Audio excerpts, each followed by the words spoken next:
नमस्कार दोस्तों, स्वागत है आप सभी का। आप मुझे देख रहे हैं नमस्ते इंडिया के डिजिटल प्लेटफॉर्म पर और मैं हूं आपके साथ शुभम अग्रवाल। दोस्तों, पुणे के केतन अग्रवाल मर्डर केस में नए खुलासे हो रहे हैं।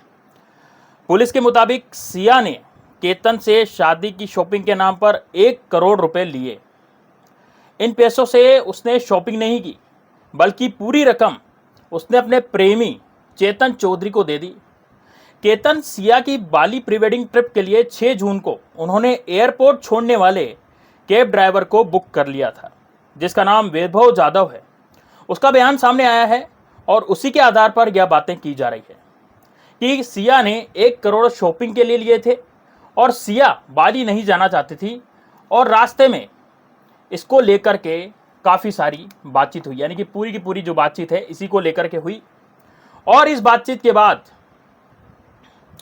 जो बात सामने आई है कि रास्ते में उसने अपने भाई साहिल से किसी बात को लेकर के बहस भी की थी। वैभव ने बताया कि कुछ देर बाद गाड़ी एक स्थान पर रुकती है, यानी एक जगह पर रुकती है, और जहां पर 4 और लोग सवार होते हैं। बाद में गाड़ी फूड कोर्ट पर रुकती है। सभी लोग खाना खाते हैं, वहां पर जनरली खाना खाया जाता है फूड कोर्ट पे तो। और वहां पर और कुछ देर के लिए वहां पर नीचे सिया गाड़ी के पास आती है। गाड़ी के कुछ सामान निकाल करके वह अपने बूट में छिपा लेती है और वापस कैफे चली जाती है। वैभव ने कहा कि सभी लोगों को एयरपोर्ट पर उसने छोड़ दिया था, यानी कि सभी लोगों को एयरपोर्ट पर छोड़ दिया और वो अलग आ गई। और बाद में कॉल आया कि केतन का पासपोर्ट कैब में छूट गया है। वो एयरपोर्ट पहुंचा, यानी कि वो व्यक्ति जो है एयरपोर्ट पहुंचा और गाड़ी की सभी जगहों पर उसने तलाशी ली, लेकिन गाड़ी में कोई पासपोर्ट नहीं था। यहीं से बात सामने आई कि सिया ने केतन का पासपोर्ट अपने पास रख लिया था और बाद में उसे फाड़ करके जला दिया था। केतन ने सिया को शादी की तैयारियों के लिए रकम दी थी और यह रकम देखिए छोटी मोटी रकम नहीं है, कितनी बड़ी रकम है, 1 करोड़ रुपया।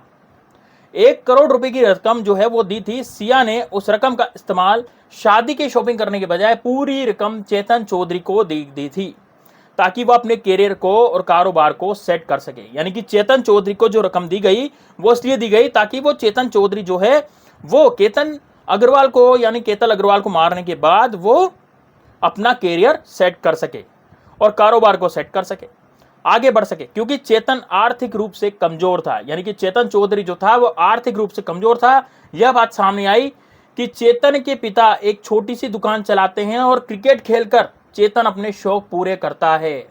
इसलिए चेतन ने सिया से कहा कि उसे आर्थिक रूप से स्थिति उसकी कमजोर है और इसको स्थिर करने के लिए कम से कम उसको 3 से 4 साल लगेंगे और उसके बाद ही सिया और अपने रिश्तों पर कुछ बात अपने घर में वो कर पाएगा। तो लेकिन जब सिया की शादी फिक्स हो गई तो चेतन ने ये सब बातें शेयर की, तो सिया को लगा कि कोई तो रास्ता निकालना पड़ेगा, यानी कि कोई तो रास्ता निकाला जा सकता है।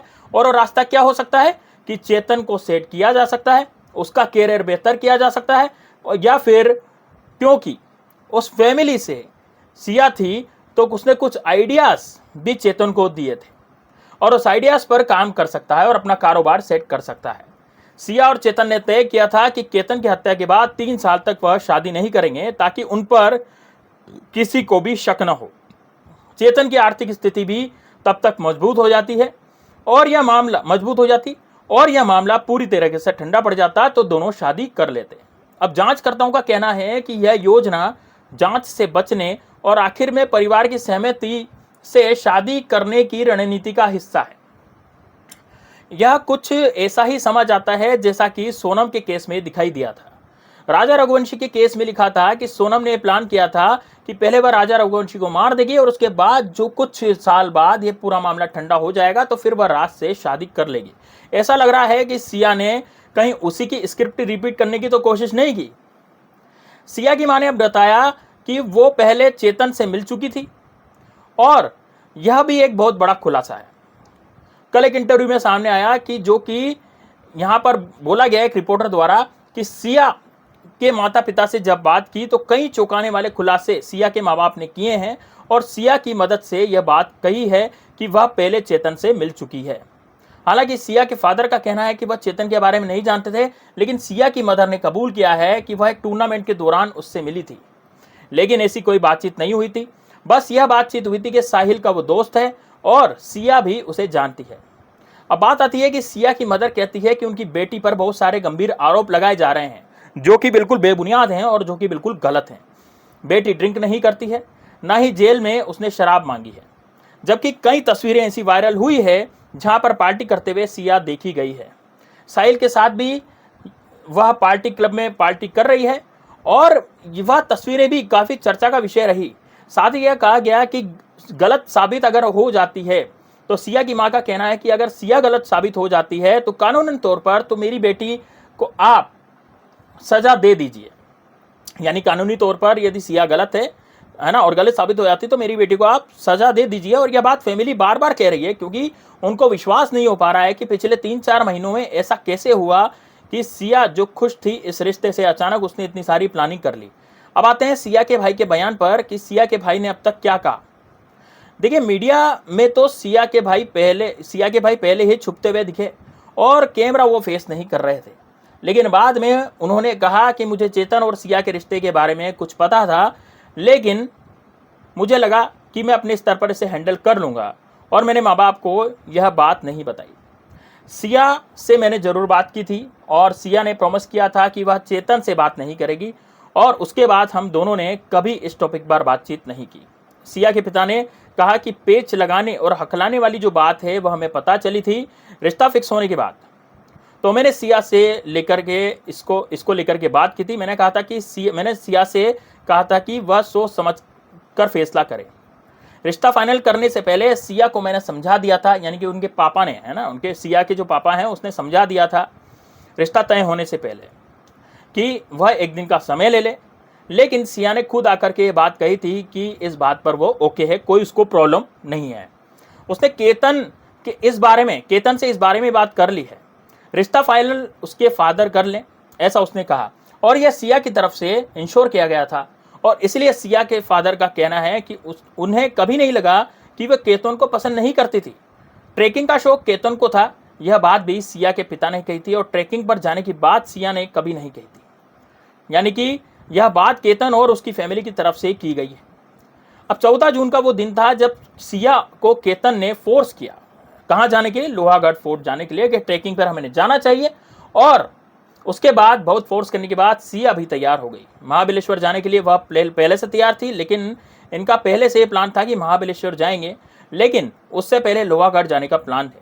और यह केतन और उसकी फैमिली की तरफ से एक प्लान किया जाता है। अब सिया के फादर का कहना है कि अपनी होने वाली सास के कहने पर ही और केतन के कहने पर सिया तैयार हुई थी।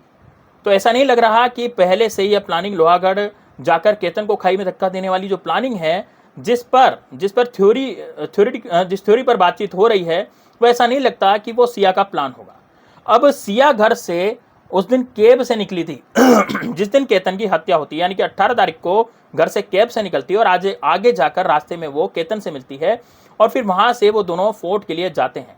सिया के पिता से जब बातचीत की गई तो आखिर में वो इस रिश्ते के लिए तैयार हो गए। और जब उनकी बेटी 20 साल की थी तो उनका कहना है कि हीरा जैसा हमें लड़का मिल गया था और हमें लगा कि अच्छा परिवार है, तो हमने बेटी की शादी 20 साल में तय करने के लिए हम तैयार हो गए, वरना 25 साल से कम हम सिया की शादी करने पर विचार नहीं कर रहे थे। तो चेतन कौन है? और जब यह सवाल उससे किया गया तो उनका कहना था कि उन्होंने कभी उसका नाम नहीं सुना। यानी कि सिया के पिता से बातचीत हो रही है और सिया के पिता ही इसमें बोल रहे हैं कि उन्होंने कभी उसका नाम ही नहीं सुना। वो अपने बिजनेस में इतने इन्वॉल्व थे, वो इतने मशगूल रहते थे कि सुबह वो 9 बजे चले आते थे और घर में क्या होता है, क्या नहीं हो रहा, सिया कहाँ जाती है, किससे मिलती है, इस पर उनकी नज़र कभी पड़ी ही नहीं, इस पर उन्होंने कभी ध्यान दिया ही नहीं। और ना ही घर में ऐसा कोई बाउंडेशन था कि सिया कभी मना करती तो कोई परेशानी उनको होती। सिया के फादर का कहना है कि सिया के ऊपर जितने आरोप लग रहे हैं उतना वह प्लान नहीं कर सकती है, क्योंकि वह सिर्फ 20 साल की है और 20 साल की लड़की इतना बड़ा प्लान नहीं कर सकती। वह हमारे साथ रहती थी, अगर कुछ ऐसा प्लान कर रही थी तो कहीं ना कहीं हमें इसकी भनक या इसकी जानकारी तो होती ही सही। अगर सिया के पिता का कहना है कि अगर उन्हें इसकी जानकारी होती तो वो सिया को रोक लेते। अब यह सवाल आता है कि जैसे जैसे खुलासे हो रहे हैं वैसे वैसे सिया के फादर मदर की बात की जाए, उसके भाई की बात की जाए, तो चेतन के नाम को लेकर के, चेतन से सिया के रिश्ते को लेकर अब यह बातें सामने खुल करके आ रही है। और कहीं ना कहीं सिया का भाई उसे पहले से जानता था, है ना। तो अब सिया उसे जानती थी, तो फिर केतन से जब रिश्ता हुआ तो क्या कभी सिया ने जिक्र नहीं किया अपनी माँ से, या क्योंकि बेटियां अपनी माँओं से तो बहुत ज़्यादा खुल करके बातें करती है, तो क्या कभी उसने बातचीत नहीं की? और अगर बातचीत की तो सिया की मदर ने यह बातें छुपाई, तो फिर इसमें परिवार की हिस्सेदारी भी बनती है नहीं बनती? आप कमेंट बॉक्स में बताइए दोस्तों।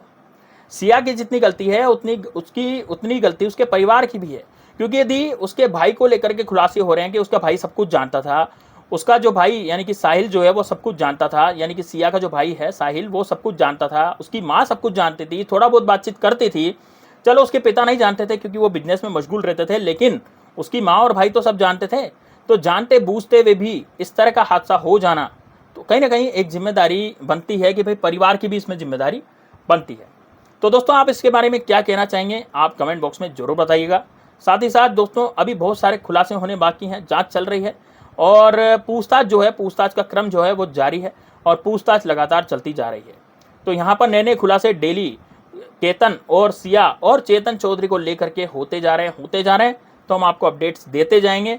आप कमेंट बॉक्स में आपका जो भी राय है वो जरूर लिखिए। साथ ही में दोस्तों कमेंट बॉक्स में राय लिखने के साथ साथ ही चैनल को सब्सक्राइब जरूर करें। यदि नए हैं आप मेरे चैनल पर नमस्ते इंडिया पर नए हैं तो चैनल को सब्सक्राइब जरूर करें। साथ ही में दोस्तों ज़्यादा से ज़्यादा इसको शेयर करके इस वीडियो को लाइक जरूर करें। चलिए दोस्तों मिलते हैं नेक्स्ट वीडियो में, तब तक के लिए जय हिंद जय भारत।